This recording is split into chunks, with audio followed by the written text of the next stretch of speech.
Boa tarde a todos. Que Jesus possa iluminar os nossos corações, que a gente consiga nesse momento não apenas refletir nas cartas de Paulo, mas que a gente consiga compreender que em verdade são cartas de Jesus intermediadas por Paulo de Tarso. Para a gente se situar um pouco melhor nas cartas de Paulo, quando começaram as cartas de Paulo, quais os objetivos dessas cartas de Paulo, não apenas na visão espírita, mas acima de tudo na visão do cristianismo, porque a doutrina espírita é esse movimento maravilhoso que vem trazer Jesus novamente aos nossos corações, porque não existe doutrina espírita sem Jesus, não existe espiritismo sem o Cristo. Portanto, quando falamos na visão espírita, precisamos falar da visão cristã. E essas cartas, elas provêm da esfera do nosso Senhor Jesus Cristo. E a gente vai tentar comprovar, demonstrar isso a vocês por meio da obra Paulo Estevão, por meio das próprias cartas, por meio de Atos dos Apóstolos, para que bem embasados possamos todos juntos compreender a fundo essas missivas, essas cartas que orientavam pessoas e igrejas naquele tempo, e que para que possamos compreender nos dias atuais, nós devemos desvendar todo um contexto espiritual, mas também cultural daquele tempo, para assim mergulharmos, imergirmos nesses ensinos do nosso Senhor Jesus Cristo, que eram intermediadas no mundo espiritual por Estevão e no planeta Terra por Paulo de Tarso. Bom, para a gente situar, obviamente, a história no coração de cada um de vocês, o Altino mais cedo falou que vocês iriam viajar aí na força e na velocidade da luz, não é? Dentro das histórias que ele trouxe. Eu queria pedir para apertar o cinto de segurança espiritual para a gente fazer mais uma viagem rumo ao cristianismo primitivo, em especial quando Paulo de Tarso começa a segunda viagem missionária, porque na segunda viagem missionária, quando ele chega em Corinto, que inicia-se o trabalho das cartas, que inicia o trabalho dessas epístolas que são conhecidas por todos nós cristãos nos dias atuais. Mas a gente precisa saber um pouquinho do que estava acontecendo quando aquele homem começa a escrever, o porquê que ele começa a escrever e como se deu todas aquelas circunstâncias. E então, meus irmãos, ele saiu com dois objetivos básicos para a segunda viagem missionária. Primeiro, confirmar as igrejas que ele já havia fundado e fundar novas comunidades cristãs naquele tempo. E no segundo momento, no segundo aspecto, o objetivo era arrecadar dinheiro para a Casa do Caminho, que era o núcleo principal do cristianismo naquele tempo, onde dali saíam cristãos que peregrinavam por todas aquelas regiões, levando Jesus aos povos, às gentes, não é? Pois bem, Paulo percebeu, fazendo uma visita a Jerusalém depois da primeira viagem missionária, que para que aquele movimento, principalmente o movimento da caridade, matar a fome das pessoas, dividir o pão, curar feridas, oferecer um leito para quem não tinha onde morar, não é? Aquele movimento precisava de dinheiro, e quem bancava aquele movimento eram os fariseus. Mas, em contrapartida do dinheiro que eles colocavam na obra, os cristãos precisavam ter um respeito excessivo a Moisés e aos profetas. Não que a gente vai esquecer da primeira revelação, mas quando nós somos iluminados por Jesus, essa revelação se torna muito maior. E Paulo percebeu que na Casa do Caminho, Jesus não estava sendo sequer mencionado em muitas pregações. E às vezes a gente acha que isso é uma coisa muito distante. E muitas casas espíritas da atualidade, muitos eventos espíritas, muitos de nós, palestrantes espíritas, falamos de tudo, menos de Jesus, menos do Cristo. Não é? Pode falar. Gente, boa tarde. Alegria estar aqui com vocês. Obrigado por dividir esse tempo conosco. É muito gratificante. Eu só gostaria de falar uma coisa que Lavarino está falando e que eu já vivi na pele. Eu estava fazendo uma das viagens de Paulo e eu fui dar uma entrevista para um jornalista e eu falei com ele daquilo que eu sabia, e na quarta pergunta ele me perguntou assim, ele falou comigo assim: mas você está falando demais de Jesus. Espírita não está querendo mais ficar sabendo só de evangelho, só de Jesus, a gente está querendo coisa nova. Aí eu falei para ele: para mim a boa nova é sempre nova. Se eu não tiver nada que falar sobre Jesus, eu não tenho nada para falar. Então a gente tem que ver isso que Lavarino está falando. Essas coisas só fazem sentido. Isso que acontecia na Casa do Caminho acontece agora, é atual. Então essa fala do Lavarino é muito importante para que nós não pensemos que isso aconteceu e que Paulo... Não, acontece. E nós agora somos novos frequentadores das novas casas do velho caminho. Continua, tudo bem. E é tão interessante isso, né? Porque às vezes a gente ouve as pessoas falar assim: não, fulano é palestrante, mas ele gosta da parte filosófica da doutrina, por isso que ele não fala de Jesus. Ciclano é da parte científica da doutrina, ele não fala de Jesus por isso. Quem fala de Jesus é quem fala da parte religiosa. Gente, isso é uma ignorância pura, porque não há nenhuma filosofia maior do que a pregação do Evangelho.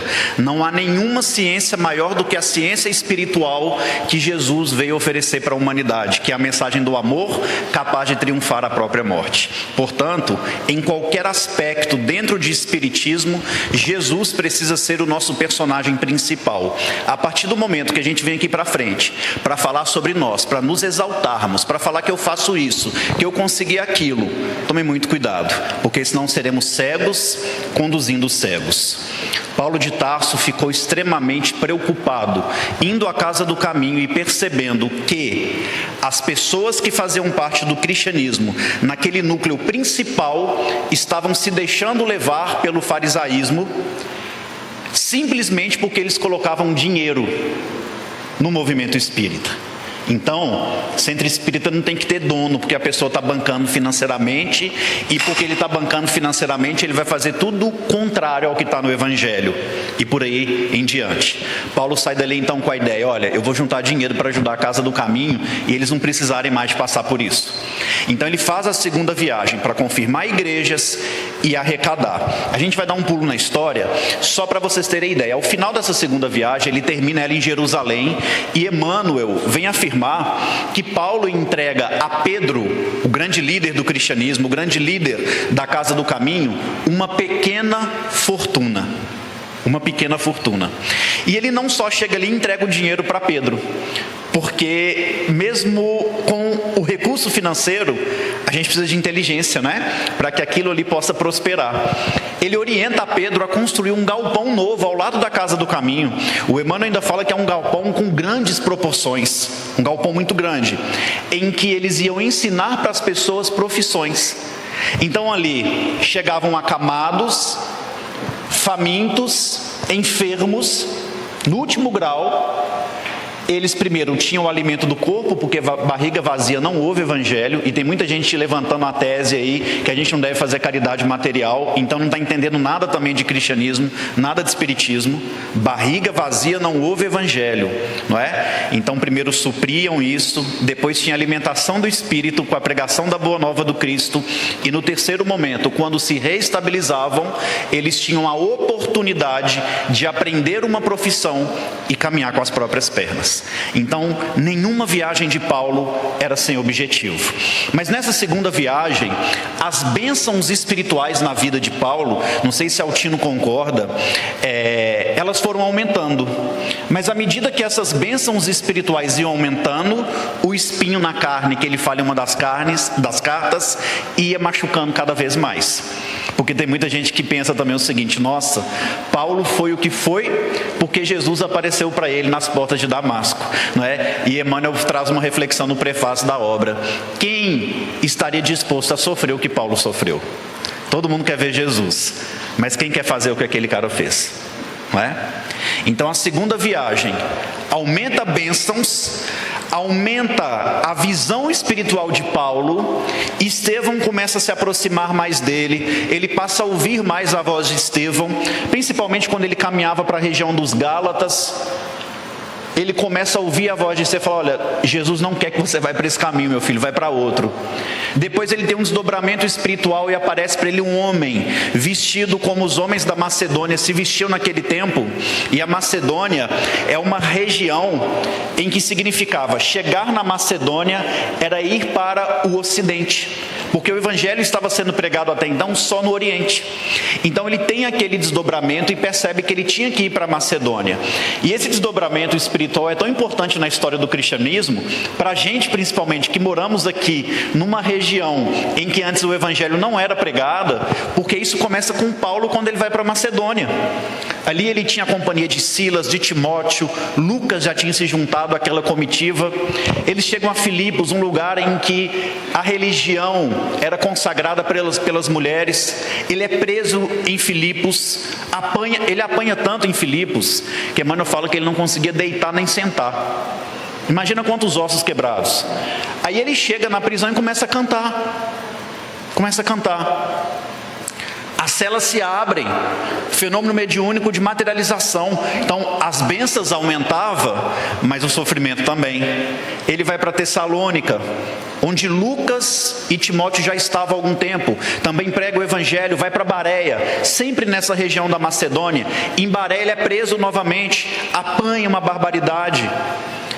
E os amigos dele, os outros três, Lucas, Timóteo e Silas, estavam os três enfermos, porque aguentar acompanhar Paulo não era fácil.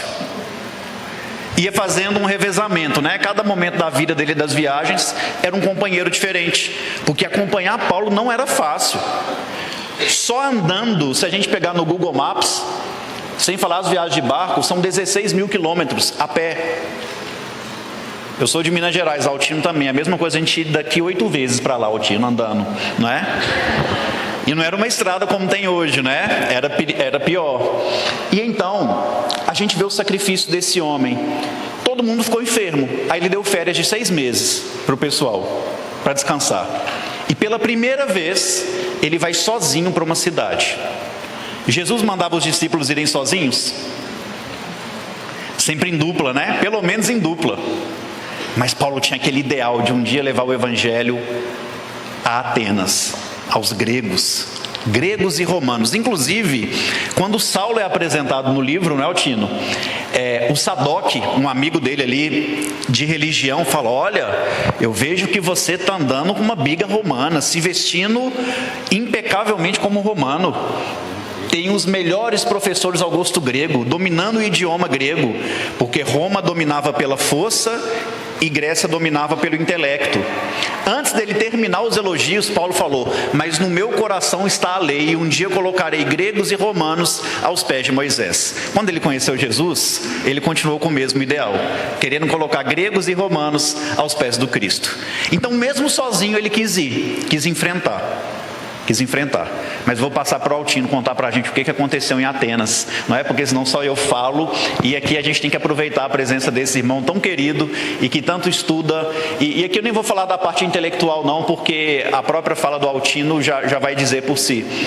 Mas um cara que tem um amor por Paulo que eu nunca vi na minha vida, não é? Então ele tem muito mais que eu, né? Ele me ensinou a amar Paulo.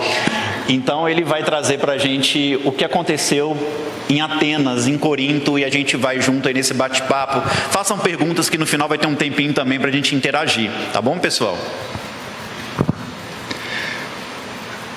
Pessoal, eu fico muito emocionado quando eu falo de Paulo.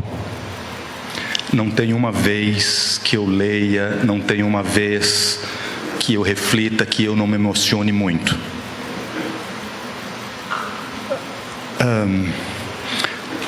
Eu e Lavarini, isso que nós vamos falar aqui agora, eu já tinha experienciado em outras oportunidades, mas isso que a gente vai falar a partir de agora, nós vivemos. Eu e Lavarini e um grupo de amigos nossos, nós tivemos essa experiência. Quanto mais eu leio Paulo e Estevão e eu já estou na leitura de número 37 do livro, fora as pesquisas. Estou falando leitura de princípio e fim.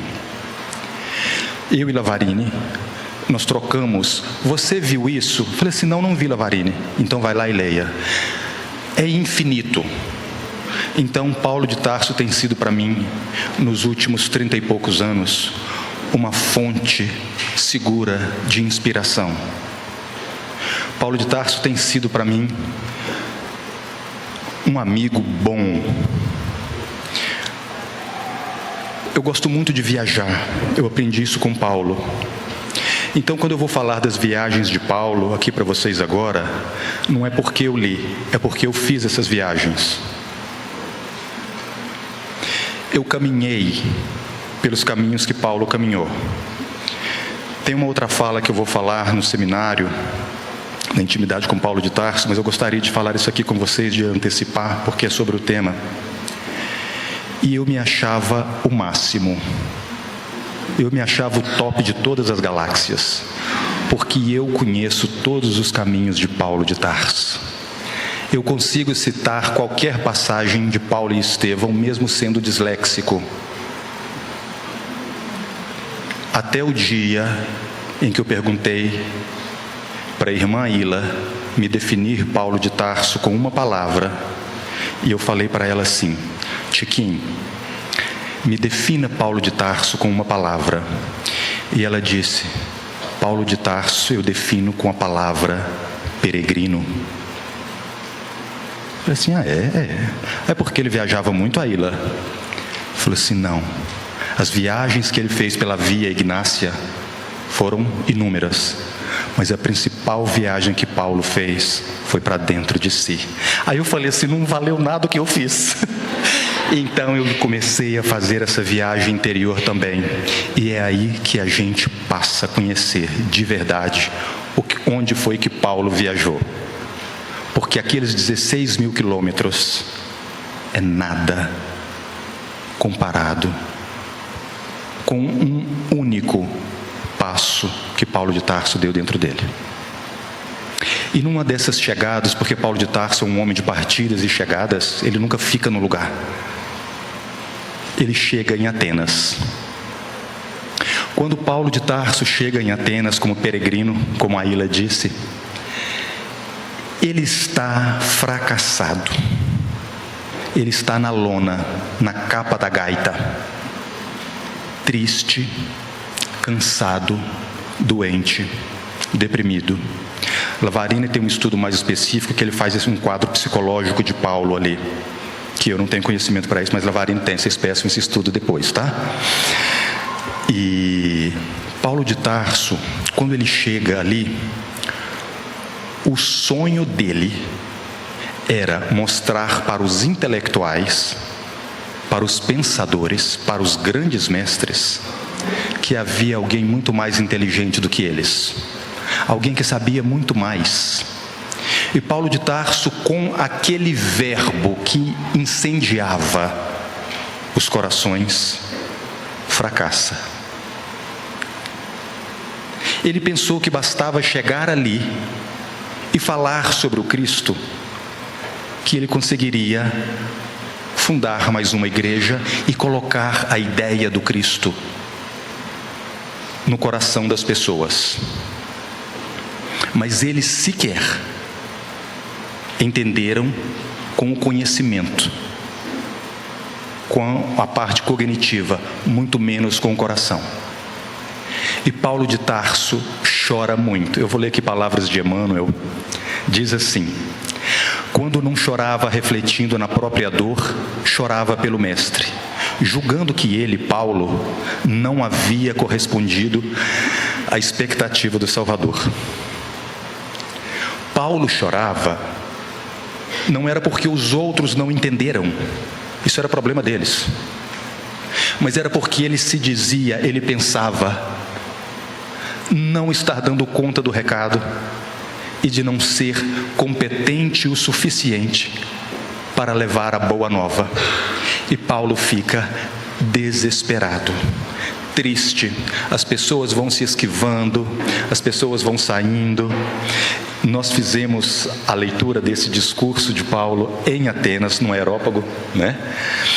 E Paulo percebe ali, mais uma vez, que não bastava intelecto. Não era uma questão de conhecer, não era uma questão de saber, era uma questão de sentir e de viver. Então Paulo de Tarso está triste consigo mesmo, porque ele falhara com Jesus. Claro que ele ficou triste porque ele não conseguiu fundar uma igreja. Mas a dor maior era porque ele não estava com competência para aquilo que o Cristo tinha escolhido. E ali começa uma das manifestações mais intensas e bonitas de Paulo de Tarso. E Lavarini também, e, aliás, nós temos o mesmo estudo, que são as lágrimas de Paulo, as vezes que Paulo de Tarso chora. E ali Paulo chora muito, e ele chora com o coração. Parece que o espinho na carne entrou um tanto mais, e ele não dava conta. Mas Jesus é bom o tempo todo, não é? Jesus cuida de todo mundo, não cuida? E vocês acham que Jesus ia deixar o vaso escolhido dele cair no chão e partir em 1000 pedaços? Claro que não. O que Jesus fez? Sabe aquilo que o Lavarini falou, que todos os amigos estavam dispersos? Jesus foi chamando um por um a Corinto. Lembram que quando Paulo foi para Listra, na casa de Eunice e Lloyd, a avó e a mãe de Timóteo, essas duas também já estavam morando ali nos arredores de Corinto, em Cencreia. Paulo precisava de um ninho, porque os pássaros precisam voar, mas pássaro precisa de ninho. O que Jesus fez?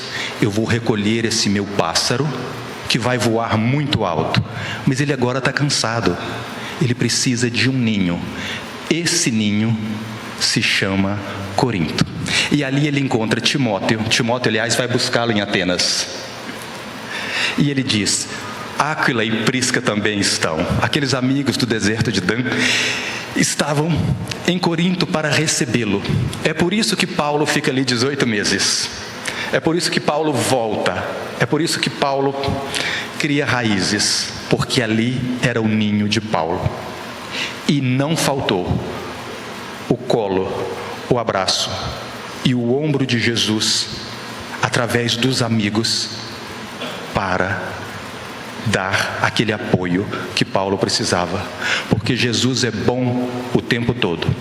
A partir do momento que Paulo sente que eu estou acolhido, Jesus não me desamparou, coisas maravilhosas começam a surgir em Corinto.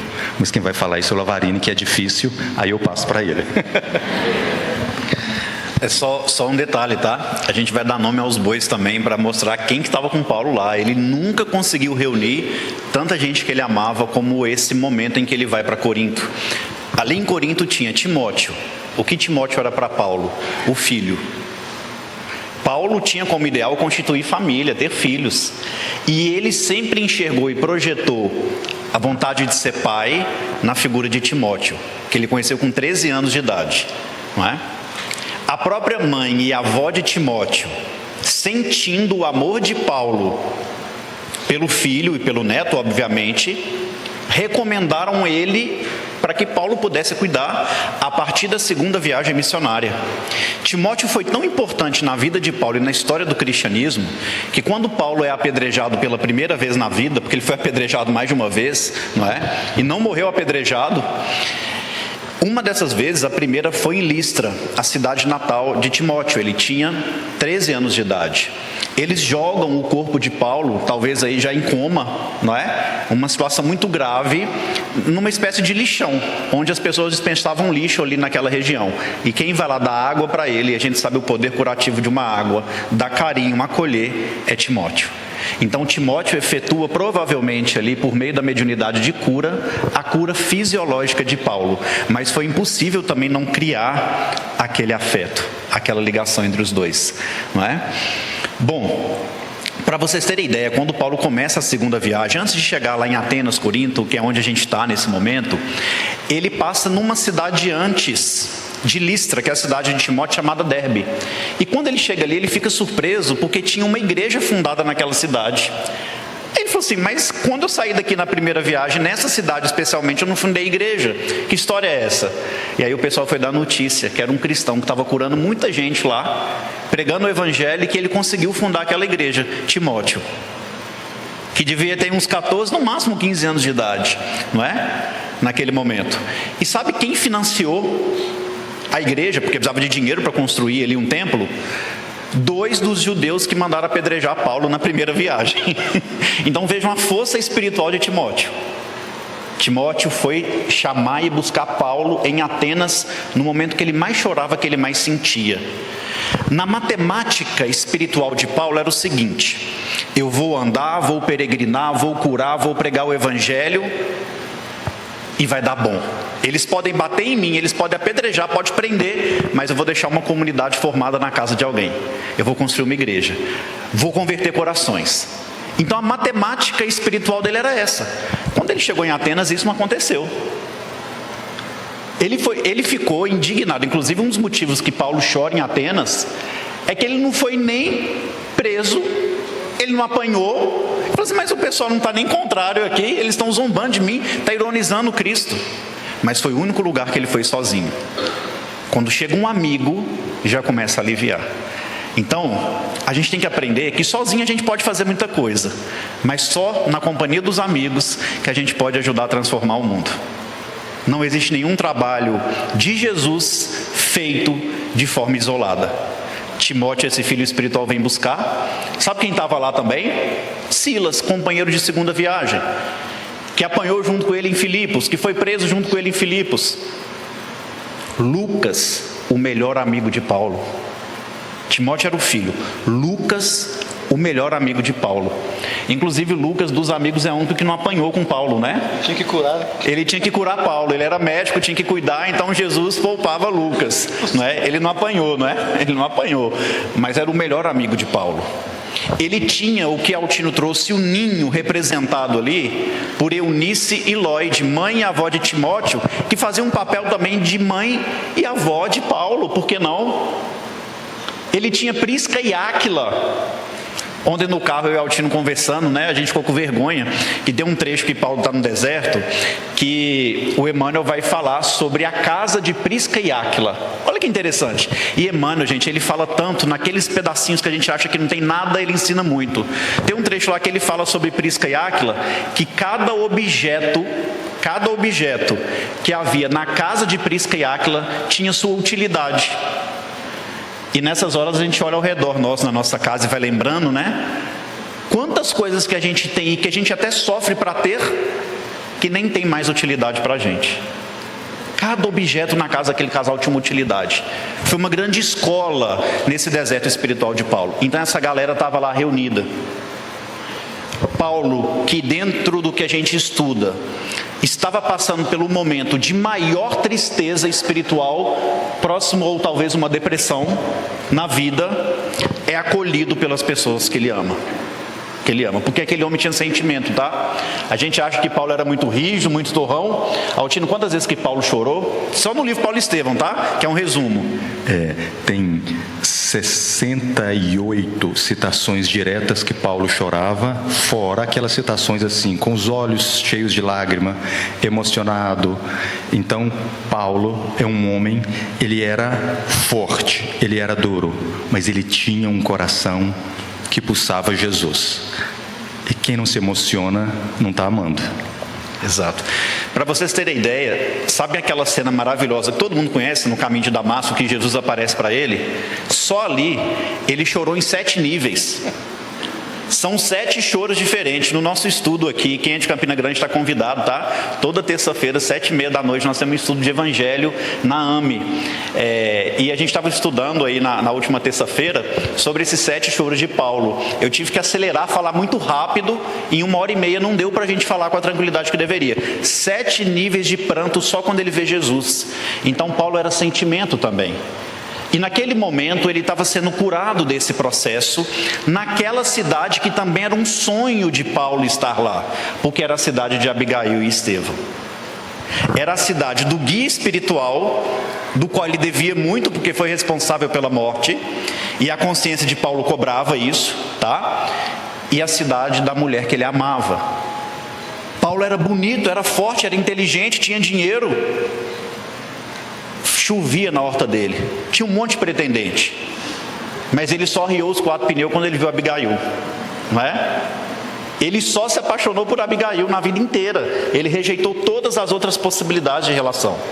Mas quando ele viu Abigail, então era um amor muito verdadeiro. E ele vai para aquela cidade.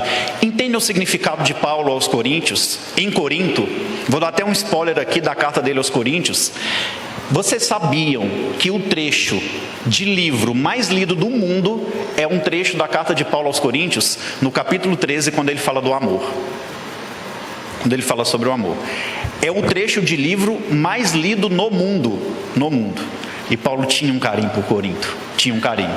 Mas foi também em Corinto que ele começou a ficar aflito. Eu vou passar já para o Altino também trazer as reflexões de Corinto. Porque ele já havia fundado tantas comunidades e o pessoal chegava para ele, né? Na época não tinha um WhatsApp, o pessoal pegava estrada, barco. Paulo, você precisa ir em Tessalônica. Lá o pessoal está precisando de você. Estamos com dúvida, está tendo conflito. Paulo, você precisa ir a Éfeso, a Listra, a Derbe, a Antioquia da Síria, a Antioquia da Psídia. A gente precisa da sua presença. E Paulo era muito perfeccionista também no que ele fazia. Ele fazia bem feito. E como que ele ia estar em todos os lugares ao mesmo tempo? Andando.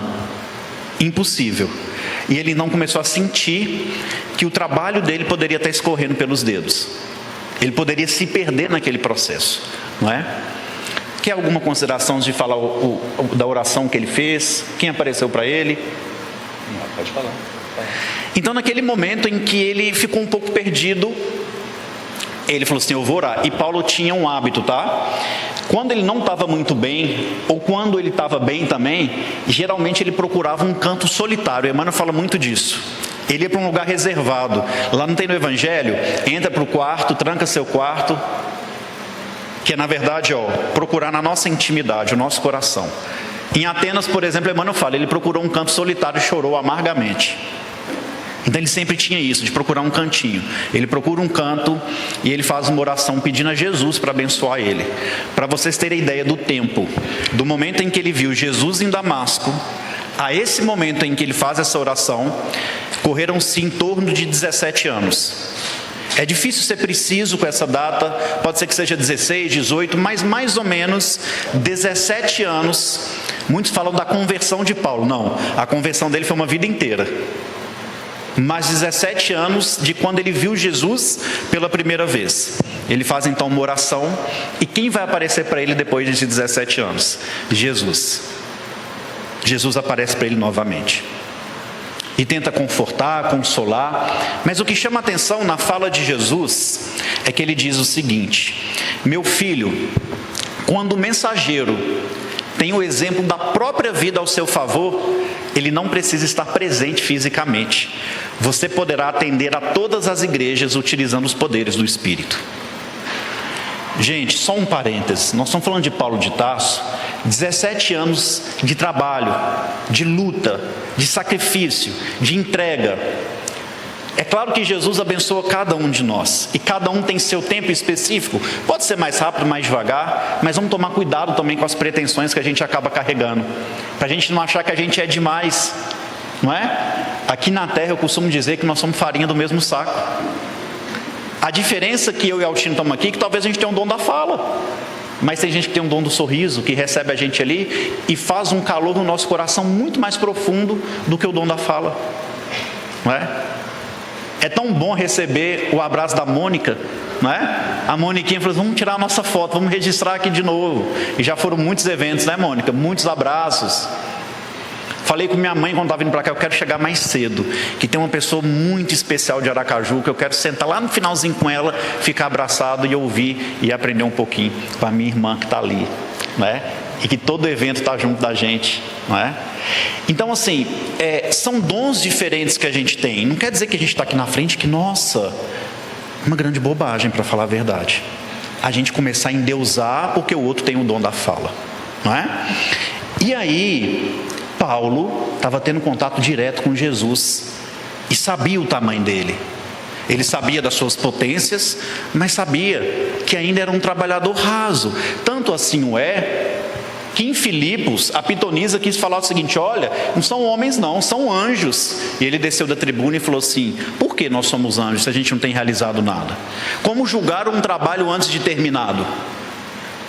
E Emmanuel fala que Paulo foi um realizador, porque ele persistiu até o fim e nunca achou que ele estava demais. Jesus então fala: você vai poder resolver esse problema usando os poderes do Espírito. Para tanto, Estevão estará mais próximo de ti, expressando o meu pensamento, a minha vontade e meu sentimento. Resumindo, Jesus falou com ele o seguinte: meu filho, vamos usar a mediunidade. Estevão, no mundo espiritual, vai ser o meu médium. Estevão vai sentir um pouco do que eu sinto e captar o meu pensamento, a minha vontade. E vai passar isso para você, que vai ser médium na terra. Rafael, mas existe mediunidade no mundo espiritual, assim na terra como no céu. Não é o contrário, não é? Não é assim no céu como na terra. Por isso que Chico falava: o telefone toca de lá para cá, que é uma cópia imperfeita do que existe na vida maior. Estevão tinha ligação direta com o nosso Senhor Jesus Cristo. Emmanuel traz uma informação muito bonita, que naquele mesmo dia ele aproveitou que tinha pessoas da igreja de Tessalônica querendo orientação. E aí ele fala que Paulo reúne os amigos dos quais ele tinha maior intimidade para escrever, e assim sempre o fez. Porque, segundo Emmanuel, o dia que Paulo não estivesse bem, ele teria os amigos para ajudar ele na interpretação. Olha a humildade desse homem. Ele podia falar assim: Jesus apareceu para mim, falou que Estevão ia passar para mim, eu não vou chamar o Tino não, eu vou ali e vou fazer esse trem sozinho. Ele chama os amigos, porque ele percebeu que tinha dia que ele não estava bem. E às vezes na casa espírita tem aquele médium que é só ele que pode receber o espírito tal. E esse tal espírito geralmente é Bezerra de Menezes, é André Luiz, é Emmanuel, não é? É disso aí para cima, é desse escalão para cima. Então a gente tem que ter humildade, que ninguém quer receber o Zé da esquina, o João da venda, não é? Então muito cuidado com isso. Olha o exemplo de Paulo, olha a simplicidade dele, olha a humildade dele, não é? Recebendo a carta branca de Jesus, ele quis mesmo assim chamar os amigos. Detalhe, eu vou passar para o Altino. Ele normalmente recebia a intuição por meio da intuição pura, obviamente, mas também da clara audiência, da clara vidência, do que Estevão queria passar. Ele geralmente não escrevia a carta, ele só escreveu uma, que a gente vai falar um pouco mais adiante. Ele pedia alguém para escrever por ele. Quando Lucas estava, eu suspeito que era sempre Lucas, que era o escrivão ali, número 1 dele, não é? Suspeito, tá? Mas só teve uma que ele escreveu a próprio punho, que inclusive é a carta que muitos teólogos defendem que não é de Paulo, não é? Porque tinha uma forma diferente, mas era a forma de Paulo aquela, que foi a única que ele escreveu. As outras ele ditava para alguém escrever. Bem, eu gostaria de ler para vocês o que Emmanuel escreve, isso que Rafael contou. Eu vou ler para vocês. Quando a igreja se encontrava deserta, rogou a Jesus, com lágrimas nos olhos, não lhe faltassem com socorros necessários ao cumprimento integral da tarefa. Terminada a oração, sentiu-se envolvido em branda claridade. Teve a impressão nítida de que recebia a visita do Senhor. Genuflexo, experimentando indizível emoção, ouviu uma advertência serena e carinhosa. Não temas, dizia a voz. Prossegue ensinando a verdade e não te cales, porque estou contigo. Não te atormentes com as necessidades do serviço. É natural que não possas assistir pessoalmente a todos ao mesmo tempo. Poderás resolver o problema escrevendo a todos os irmãos em meu nome. Os de boa vontade saberão compreender, porque o valor da tarefa não está na presença pessoal do missionário, mas no conteúdo espiritual do seu verbo, da sua exemplificação e da sua vida. Doravante, Estevão permanecerá mais aconchegado a ti, transmitindo-te meus pensamentos. E o trabalho de evangelização poderá ampliar-se em benefício dos sofrimentos e das necessidades do mundo. Jesus não falou das igrejas, do mundo. Recordando que Jesus lhe prometera associar Estevão à divina tarefa, julgou não dever atuar por si só. E chamou Timóteo e Silas para redigir a primeira de suas famosas epístolas. E assim começou o movimento dessas cartas imortais, cuja essência espiritual provinha da esfera do Cristo através da contribuição amorosa de Estevão. Recomeçaria o labor com mais afinco, mandaria às comunidades mais distantes as notícias do Cristo. A gente não vai entrar, isso é o que diz Emmanuel, Paulo e Estevão, o que eu li. A gente não vai entrar aqui no teor das cartas, não. Porque existem pessoas que pegam as cartas de Paulo e que criam teologias a partir daí. Para nós, quando a gente ler uma carta de Paulo, mas eu não entendi isso. Prestem atenção numa coisa: o que está escrito ali são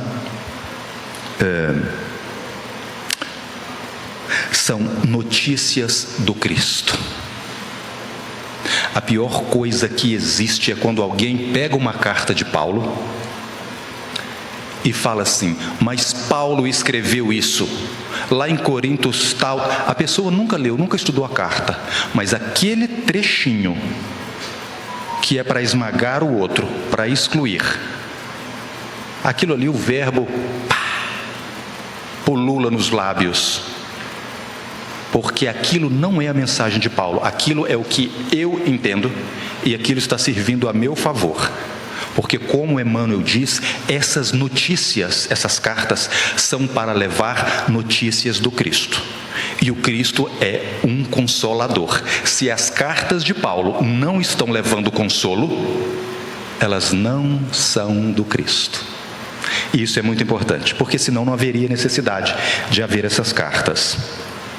Agora que a gente já deu uma introdução de como as cartas nasceram, nós vamos falar eu gostaria de voltar aqui. Paulo estava muito cansado, abatido, mas vamos ler aquela frase ali?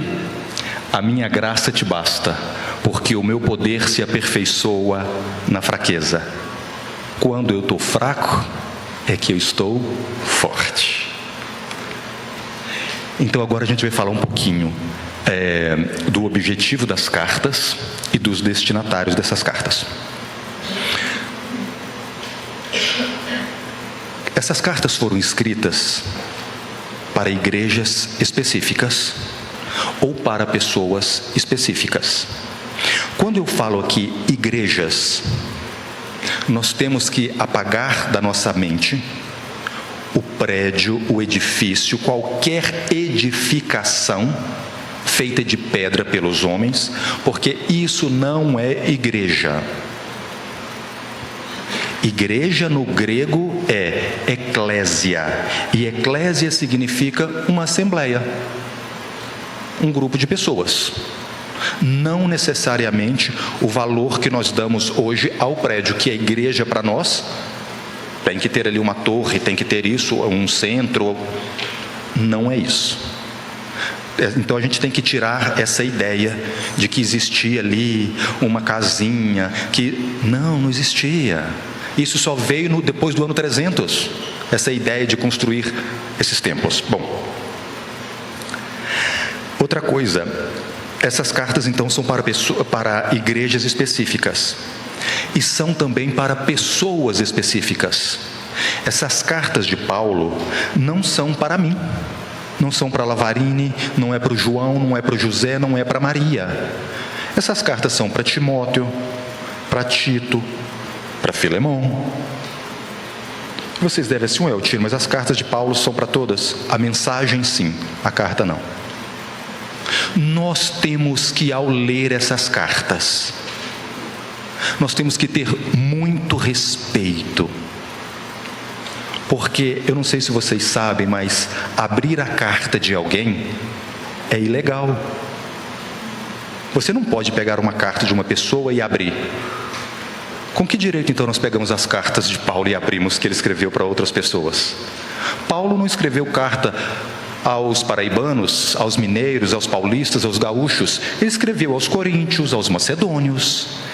Então, gente, esse terreno nós estamos entrando como convidados.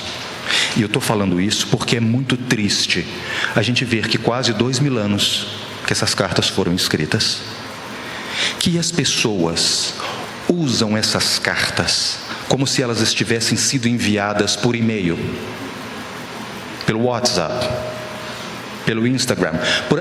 Não foi. Essas cartas não foram para nós. E nós temos que ter respeito quanto a isso. Eu estou lendo a carta de Paulo, que foi enviada aos Efésios, mas o que é que isso diz ao meu coração hoje? O que é que isso pode ajudar na minha igreja, na minha eclésia? O problema é que as pessoas pegam as cartas de Paulo e adaptam aquilo que elas querem que Paulo tenha dito. Nós fizemos já outros estudos que, quando fala de Paulo de Tarso em relação às mulheres, por exemplo, porque Paulo era machista, porque Paulo... Onde que está escrito isso? Onde que você leu isso? Fala porque a mulher não tinha que ficar em casa, que ela não podia...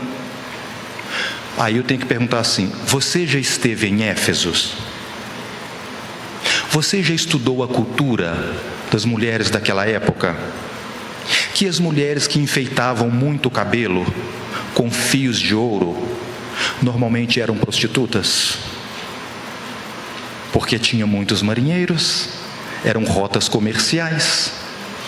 Quanto mais a mulher se enfeitava,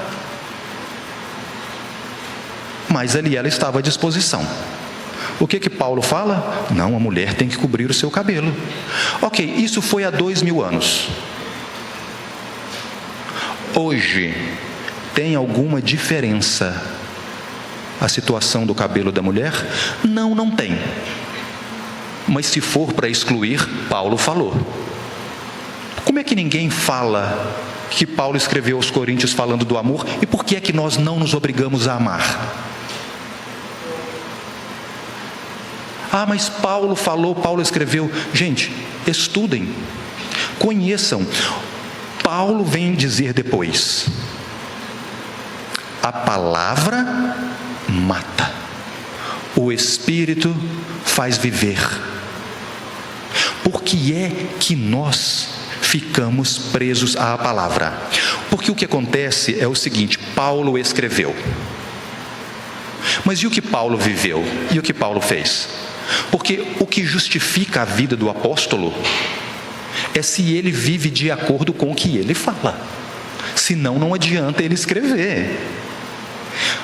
Tudo que Paulo escreveu, ele teve que viver, porque era assim que a sua transformação e a sua conduta era valorizada.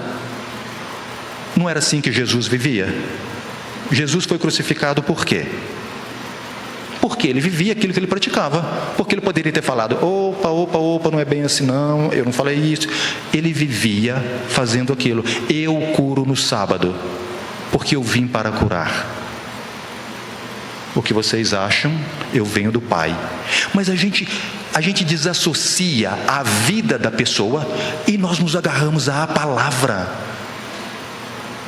E isso é um erro muito grande. Como eu disse, essas cartas não foram escritas para mim.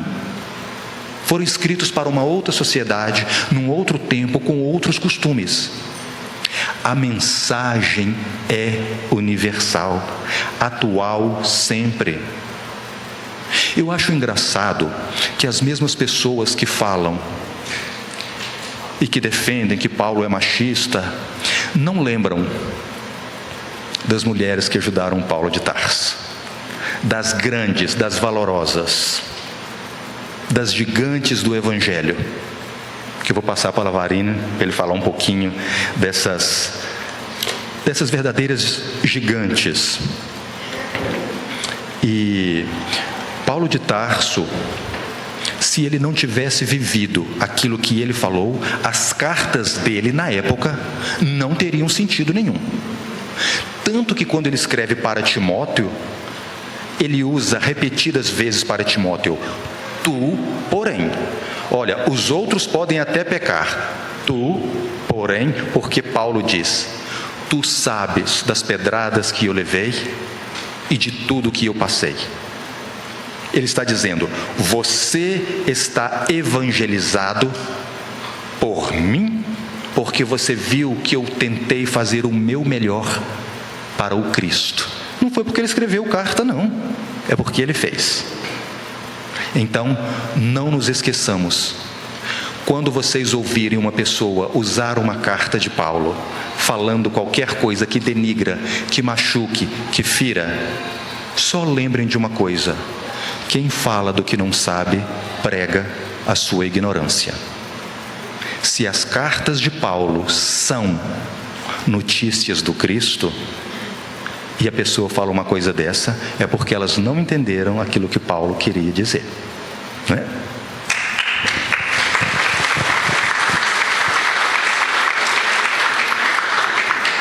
Ô, gente, as palmas vão tudo para Jesus e para Paulo, hein? Tem uma pergunta que uma vez fizeram para Chico Xavier. Eu já falei isso aqui até em outros MIEPs, né? Quando perguntaram para ele quem foi mais importante, Paulo ou Estevão, nessa história do cristianismo depois da crucificação. E a resposta de Chico Xavier foi que o mais importante na história depois da crucificação foi Simão Pedro, não é? Nem Paulo, nem Estevão, mas Pedro, que foi o grande líder, né? Que foi o equilíbrio, a rocha do Cristo depois da crucificação. E quando Paulo termina essa segunda viagem missionária, ele já tinha feito as cartas, não é? Ele vai para Jerusalém. E ali, imagine só, né? Se a gente faz uma oração e Jesus aparece para a gente ia contar para todo mundo. Porque o que acontece na reunião mediúnica a gente já sai contando para todo mundo. E às vezes até o que não acontece com a gente sai contando para todo mundo, não é? Porque eu doutrinei, eu fiz isso, eu fiz aquilo. Cuidado, tá? Quem faz é Jesus. E aí, ele não contou para ninguém que Jesus tinha aparecido para ele em Corinto. E quando ele chega para entregar aquele dinheiro para Pedro, para construir o galpão, Pedro fala assim: olha, suas cartas têm sido disputadas por todas as comunidades cristãs. E eu reconheço nelas a presença de Jesus. Era Pedro falando. Emmanuel ainda fala que Pedro era experimentado nos problemas do espírito. Ou seja, Pedro sabia identificar um mistificador. Ele sabia quando era mentira, mas ele reconhecia nas cartas a presença do Cristo. A gente teve em Corinto, está longe aquele slide da gente em Corinto? Pode. O que tem a foto? Nossa. Esse lugar é muito especial, né? Aí foi o ponto, o local. Chicó e João Grilo. Chicó e João Grilo lá. Eles são gospel. Esse local foi o porto de Sancreia, onde Paulo raspou a cabeça, né? E a gente também não entende por que ele raspou a cabeça ali. Na verdade, eles costumavam raspar a cabeça renovando os votos de fidelidade a Deus, mas Paulo raspou renovando os votos para Abigail, né? Ele lembrou dela, chorou e fez isso nesse local que a gente estava. Foi o local também que um dia Estevão foi como escravo, né? E a gente pôde passar por esses lugares aí e aprender um pouco da cultura. E eu queria trazer aqui uma informação que, na época, Corinto era muito conhecida também pela prostituição. Só no templo dedicado à deusa específica, a deusa do amor, né, Afrodite, haviam cerca de 2.000 mulheres que se prostituíam. 2.000 mulheres se prostituíam. Fora as que se prostituíam nas ruas, nas casas de prostituição, que ficava na parte alta da cidade, próximo ao porto, era muito comum. E aí começou, e aí segundo a cultura, o que a gente estudou nesse local, em loco, a gente percebeu que havia um costume na época. Porque eram tantas mulheres que se prostituíam que a mulher, por exemplo, que não se prostituía, se saísse na rua, corria o risco de ser assediada gravemente.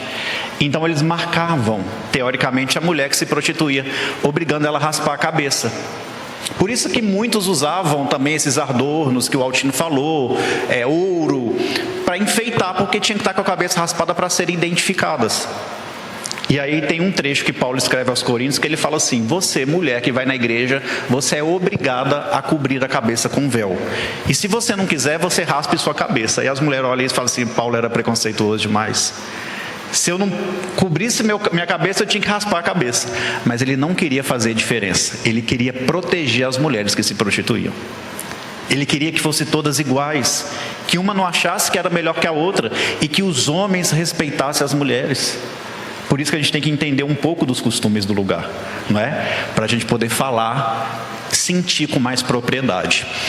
Altino falou das grandes mulheres, não é? Que fizeram parte da vida de Paulo, mas eu queria até além, tá, Altino? Não estava nem programado não, mas eu queria citar uma passagem que a gente vê que Paulo realmente não era preconceituoso com a mulher. Uma fase da vida dele, ele vai para a Espanha. Ele já tinha sido preso, levado a Roma, ele recebe uma liberdade condicional e vai para a Espanha e está pregando o evangelho lá tranquilo e tal. E na época Roma estava o caos em relação às perseguições aos cristãos. E aí eles vão prender um dos seguidores de Jesus que teve pena de morte decretada em Roma. João, já ouviram falar dele? O discípulo amado, não é? Estava preso. Todo mundo tentou movimentar as amizades que tinham para tirar João da prisão. Ninguém conseguiu. Só havia uma pessoa que podia tirar João da prisão e ele obviamente não ir para o circo romano e morrer. Paulo. Mandaram chamar Paulo na Espanha. Ele não queria sair da Espanha, mas quando ele soube da notícia, ele falou: eu vou. E ele podia recorrer a todo mundo, né? Ele tinha muitas amizades. Ele vai recorrer a uma mulher chamada Pompeia Sabino, a segunda esposa de Nero, que era conhecida naquela região pela depravação, pela falta de fidelidade dela até mesmo com o próprio imperador, que era apaixonado por ela. E a mulher tida mulher de má vida era a pior personagem de uma sociedade. E Paulo procura ela e pede para ela advogar a causa do seu amigo João. E ela promete liberar ele em 3 dias da prisão, porque Paulo entendia que ele tinha um trabalho muito bonito para desempenhar na Ásia. Ele ainda era muito jovem, ele não podia morrer naquele momento. Quando ele chega e dá notícia na igreja achando que estava fazendo bonito, praticamente toda a comunidade criticou Paulo, porque ele procurou uma mulher de má vida para salvar João. E Paulo ali fala uma coisa muito bonita, dizendo que se existe o pecado na mulher, é porque existe o incentivo do homem. Porque a mulher não peca sozinha, não é? E essa visão preconceituosa, cultural que a gente tem, às vezes dá a impressão que a mulher está pecando sozinha. Então Paulo procura aquela mulher que era mais criticada e traz ela para Jesus. Dá a ela uma oportunidade para servir a Jesus e de fato, depois de 3 dias, João é liberado. E foi depois disso que ele escreveu as cartas dele, Apocalipse e o Evangelho de João, já no final da vida. Pode segurar, é só uma coisa que eu gostaria de dizer aqui. E Paulo ainda fala mais para a igreja, para esses que o criticavam. Ele diz assim: se eu tivesse pedido ajuda ao imperador, vocês estariam aplaudindo. E depois a pessoa vem falar que Paulo era machista. Algo aí não bate. Exatamente, nós somos advogados de Paulo, tá, gente? Estamos aqui advogando a causa. Ele não precisa não, mas nós estamos aqui mesmo assim. E aí, para finalizar essa ideia das mulheres, conectando as cartas, existe uma passagem muito interessante que na 3ª viagem missionária, Paulo vai para Corinto novamente, que ele se sentia nesse ninho de proteção. Ele organiza com os amigos que eram mais próximos uma viagem para Roma. Lembra que ele queria colocar gregos e romanos aos pés de Jesus? Então agora ele queria ir para Roma. Organiza, e olha o tanto que ele era inteligente. Ele escreve uma epístola aos romanos para preparar os romanos para a chegada dele. E aí estava numa época em que as embarcações elas tinham o perigo de naufragar, né? Era bem perigoso naufragar naquela época. E ele ia depois dessa época de naufrágios, que era muito comum. Mas alguém tinha que levar a carta. Nenhum marmanjo da igreja teve coragem de levar. Ninguém. porque também não era só o perigo de morrer naquela embarcação. Mas imagina, você está levando um documento para Roma, que dominava pela força, falando que existe um rei mais importante do que Roma, do que o rei de Roma. Um sol que brilha mais, né? Um sol que brilha mais do que o imperador. Está lá na carta aos Romanos. Então era um documento ali que, se um romano pegasse, a pessoa morria. Então tinha que ter muita coragem. Nenhum homem teve coragem. Uma mulher chamada Febe, não é Febe da federação não, tá, gente? É Febe com E no final. Uma mulher chamada Febe falou assim: eu vou. Preocupa não tem problema o vento contrário, eu vou. E ela levou a carta aos Romanos. E Paulo ainda diz na introdução dessa carta: recebam com carinho a irmã Febe, que tanto tem feito por mim e por outros. Olha a menção que Paulo faz na introdução da carta: recebam a essa irmã que tanto fez por mim e pelos que aqui estão em Corinto. E a pessoa vem falar que Paulo é machista? Não dá não dá. Eu fico indignado. E é tão bonito, né? Por exemplo, a carta aos Romanos, aí tem vários detalhes de cada carta. A gente não está aqui para falar, mas para vocês terem ideia, Roma dominava pela força, não era? Era força. Paulo conversa na carta aos Romanos de uma maneira que ele não conversa em nenhuma outra carta. Ele dá determinações aos romanos. Muitas ele sugere, ele fala daquela forma mansa, ele traz a filosofia do amor, como traz aos coríntios. Aos romanos, são 75 determinações. Faça isso, faça aquilo. Seja assim, viva dessa maneira. Então ele fala de uma forma mais imperativa, não é? Porque era a forma que aqueles soldados, que aquele povo estavam acostumados a viver. Então tinha essas particularidades. Paulo tinha essa sensibilidade mediúnica de receber essa mensagem do Cristo e transmitir da melhor maneira possível. E muitas vezes contou com trabalhadores que nem são lembrados no meio cristão, no meio espírita, como essa mulher Febe, como Pompeia Sabino, que foi importante para a libertação de João, e a gente tem as cartas de João. Mas vou passar agora de novo para o nosso amigo Altino.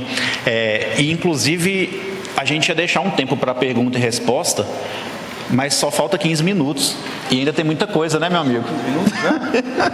Mas nós não começamos às 45. Pode passar um pouquinho?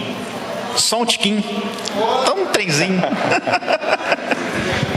Gente, então é o seguinte: a visão espiritual das cartas de Paulo, ou as cartas de Paulo na visão espiritual.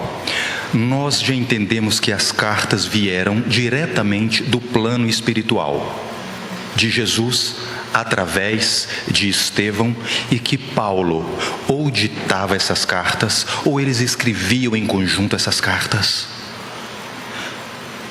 Então, para entender essas cartas, para concluir, só com o Espírito é que se entende. Porque, como eu disse, não foi escrita para mim. Eu não vivia em Corinto, acho que não.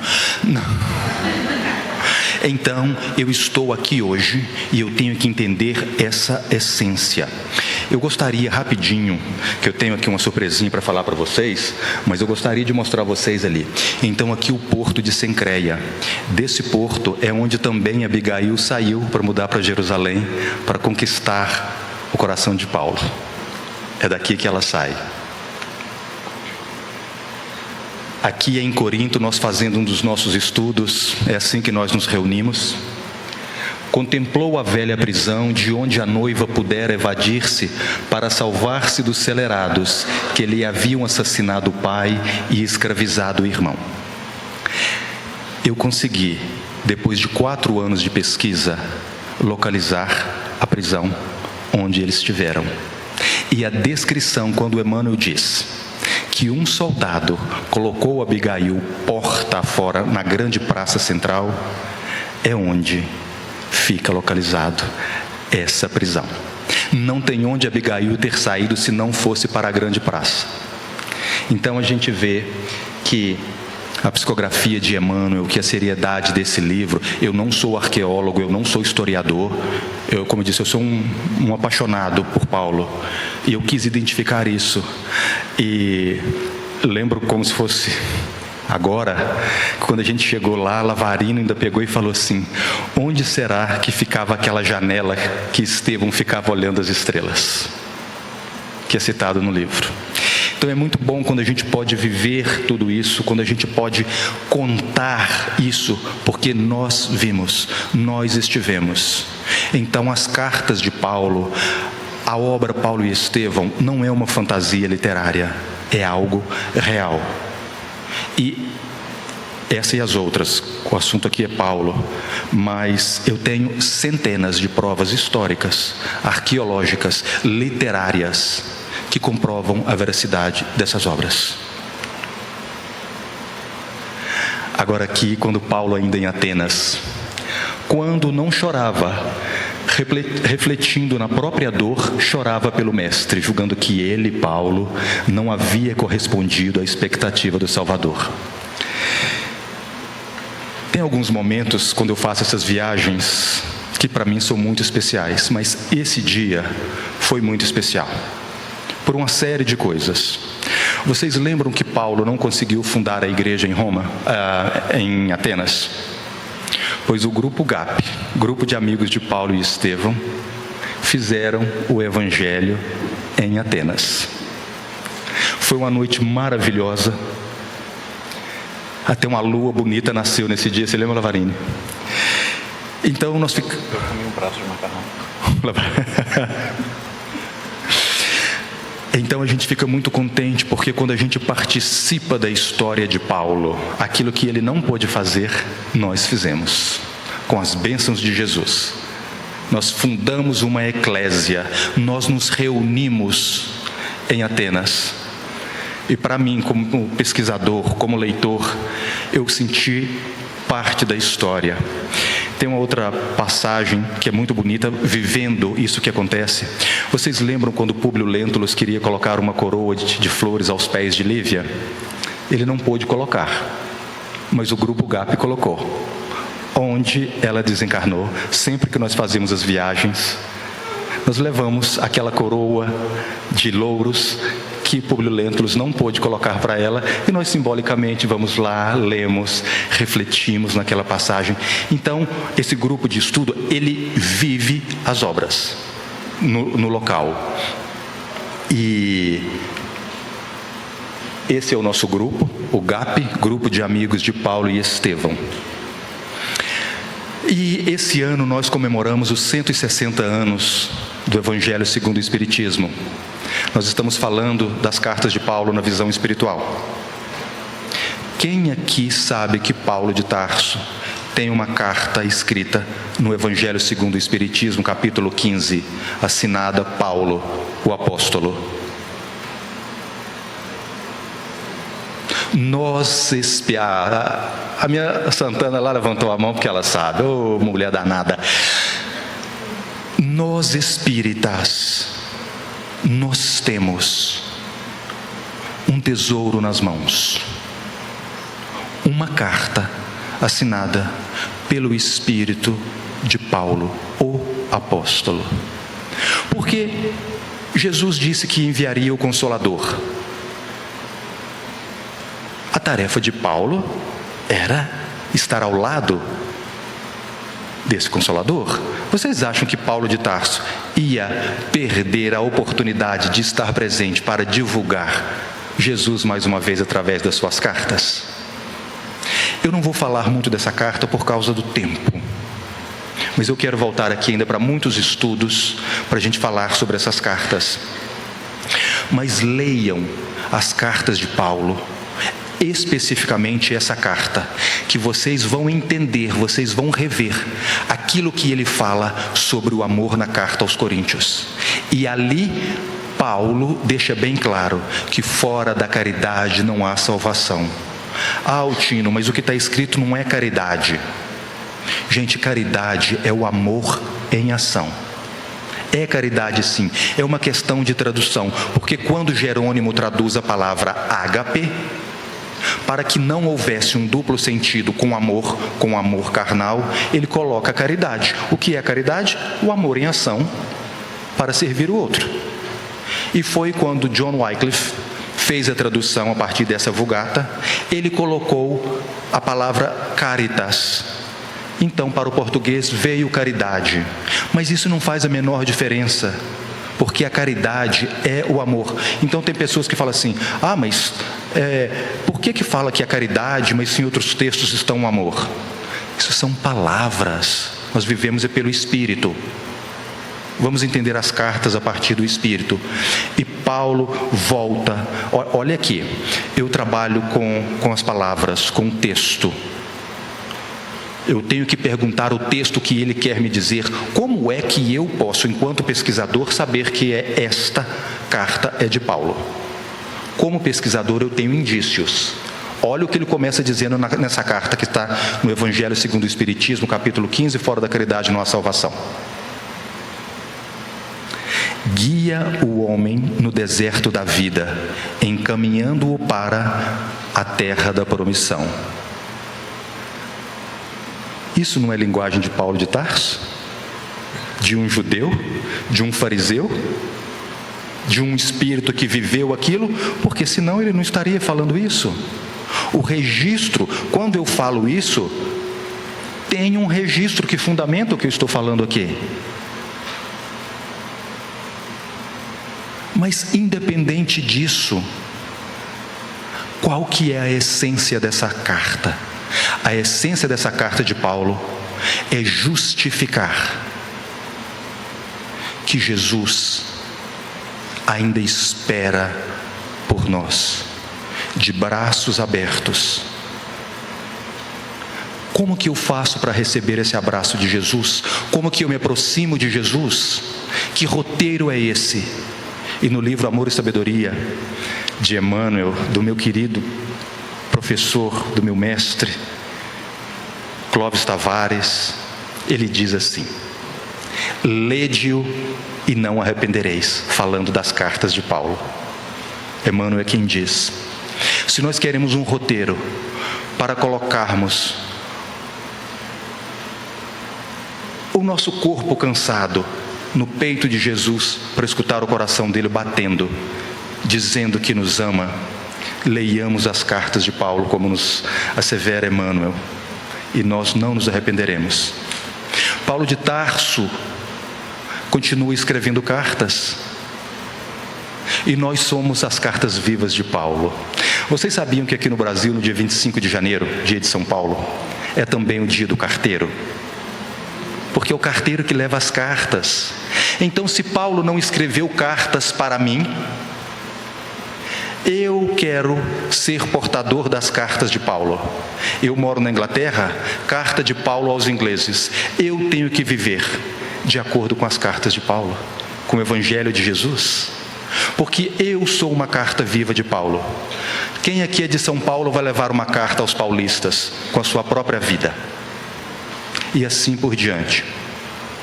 E eu vou terminar a minha fala, porque eu já estou ficando muito emocionado, e eu vou deixar a Lavarine terminar, porque eu já não vou conseguir falar mais. Se tiver alguma pergunta rapidinho, Lavarine responde também. Pessoal, eu queria terminar dando uma tarefa para vocês, mas antes dessa tarefa eu vou contar uma pequena historinha. E essa história, na verdade, dentro do livro Paulo Estevão, é a história que mais me emociona e também emociona o Altino, que eu sei. E foi por causa dessa historinha que eu conheci o Altino. Veja que interessante, né? Eu vou contar qual é e depois vou dar a tarefa para vocês, tá bom? Combinado? Há quase 10 anos eu tive a oportunidade de ir a primeira vez nos Caminhos de Paulo na Itália, e eu nem sonhava em conhecer Altino. E cada local que Paulo passava, eu gravava um pequeno vídeo e na época publicava ali no Facebook, para narrar para as pessoas o que tinha acontecido naquele local. Eu muito emocionado, não é? E então, eu fui em um dos locais que Paulo, inclusive o local que Paulo chega pela primeira vez no continente italiano, e gravei um vídeo. E expliquei ali naquele vídeo o que havia acontecido. Eu não vou entrar muito em detalhes, senão eu e o Altino vamos ficar chorando aqui e passar vergonha aqui na frente. Mas quando ele chega na primeira vez no continente italiano, havia um soldado chamado Júlio, que era o responsável, um centurião responsável por fazer a escolta de Paulo em todo aquele processo, né, de Cesareia até Roma, aquele prisioneiro famoso. Só que não só aquele soldado, mas muitas pessoas naquela embarcação se converteram ao cristianismo, mas aquele soldado ficou maravilhado com Paulo, o centurião Júlio. E Paulo notou que quando eles chegaram no porto de Pozzuoli, próximo a Nápoles, próximo também a Roma, o soldado ficou extremamente constrangido que ele tinha que algemar Paulo. Imagina você ter que algemar o seu ídolo, né? Porque a partir daquele momento ia ficar às vistas, né? Ele não podia ter um prisioneiro que não tivesse algemado. E aí Paulo vê o constrangimento dele e entrega as mãos, né? E ali aquele homem fala com Paulo o seguinte: disputo a alegria de estar convosco. Quisera eu também ser um prisioneiro do Cristo. Olha que lindo, né? O homem que perseguia todo mundo, disputo a alegria de estar convosco. Quisera eu ser também um prisioneiro do Cristo. Então aquela passagem mexeu tanto com o meu coração. Inclusive o meu primeiro livro, aliás, o meu segundo livro, o título é Os Prisioneiros do Cristo, né? A gente faz uma analogia ali das prisões de Paulo. E eu publiquei aquele vídeo no Facebook. E alguém mandou esse vídeo para o Altino. E sem que eu soubesse, algumas semanas antes o Altino esteve lá e publicou um vídeo igual, né, contando a mesma história. E aí a gente começou a conversar pelo Facebook e desde então tenho aprendido muito com ele. Mas qual que seria a tarefa hoje? Né? Ele falou do abraço de Jesus. E a gente sempre conversa, né? E acho que algumas semanas antes do Altino vir, eu inclusive estava em Aracaju, estava falando com ele ao telefone, e ele confessou uma coisa para mim, eu vou contar, tá, Altino? Ele falou assim, ó. Ele falou assim: Rafael, desde que eu voltei para a Inglaterra, porque ele casou no Brasil alguns anos atrás, e voltou obviamente para a Inglaterra com a esposa. Mas não é isso que eu ia contar, não. Aí ele falou comigo assim, mas deixa eu só... Aí ele me contou no telefone o seguinte: desde quando eu voltei do meu casamento, tirando a minha esposa, meus filhos, eu nunca mais recebi um abraço. E eu falei assim: meu amigo, você não sabe o que esse Nordeste é. Depois que eu entrei aqui, não quis sair mais não quis voltar para Minas não, né? Aqui as pessoas são acolhedoras. Altino, você vai ganhar muito abraço. Então, o que eu queria pedir para vocês: não precisa ser todo mundo agora, tá? Mas quem puder, faça caridade para esse homem, abrace ele, dá um abraço bem apertado e mostra como é que o nordestino é. Muita paz a todos.